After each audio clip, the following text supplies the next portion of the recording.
சொல்லுங்கள் மன்னா. அவர்கள்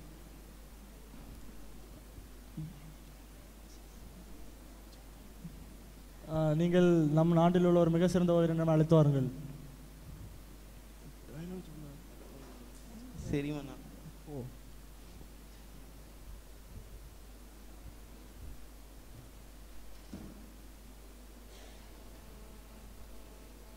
நீங்கள் தானே நம் நாட்டில் சிறந்த ஓவியர்? மன்னர் உங்களை அழைத்து வர சொன்னார்.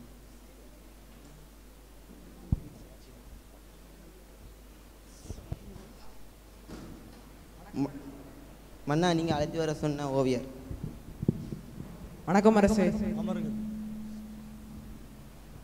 எனக்கு தாங்கள் 2 ஓவியம் மருந்து தர வேண்டும். என்ன ஓவியம் அது? இயேசுனுடைய சிறுவயது ஓவியமும் இயேசுவை காட்டியெடுத்த யூதாசுடைய ஓவியம் எனக்கு வேண்டும். அதற்கு ஆனால் சில நாள் ஆகும். நீங்கள் வரையும் ஓவியம் மிகவும் தத்ரூபமாக இருந்தல் வேண்டும்.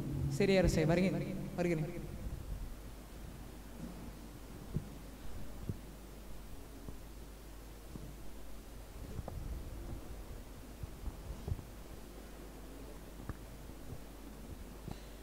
ஆஹா, எனக்கு கிடைத்த இயேசுவின் மாதிரி கிடைத்து விட்டது. உங்களை கொண்டு ஒரு ஓவியம் வரையலாமா? வரையலாம்.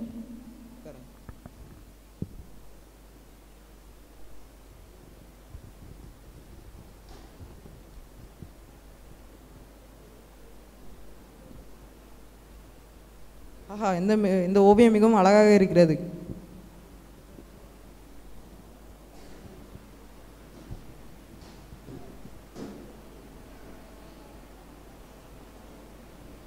வணக்கம் அரசே. அமர்கள்.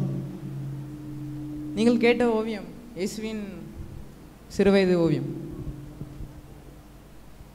ஆஹா, மிக அருமை. யூதாஸ் கரியத்தின் ஓவியம் எங்கே?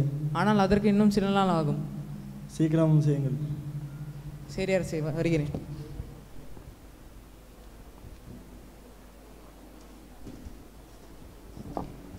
சில வருடங்கள் கழித்து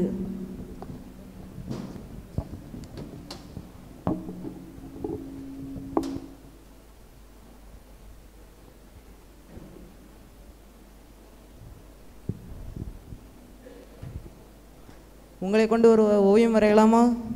வரையலாமே. ஓகே.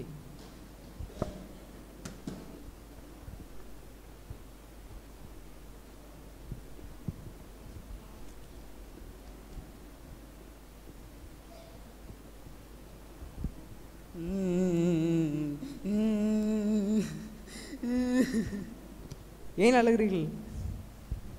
நான் சின்ன வயசில் இருக்கும் போச்சில் என்ன தான் ஏசப்பாவா கருத்தாக கொண்டு வரைஞ்சிங்க.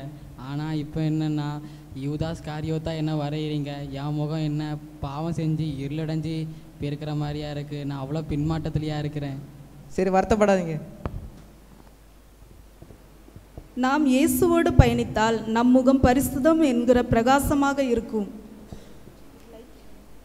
பின்மாற்றத்திற்குள் போய் பாவத்தில் வாழ்ந்தால் இருள் நம்மை ஆளுகை செய்துவிடும். நம் முகம் மட்டுமல்ல, வாழ்வும் இருளடைந்துவிடும். இருளிருக்கிற ஜனங்கள் பெரிய வெளிச்சத்தை கண்டார்கள் என்கிற வசனத்தின்படி பாவத்தை வெறுப்போம், பரிசுத்தத்தோடு இயேசுவோடு வாழ்வோம்.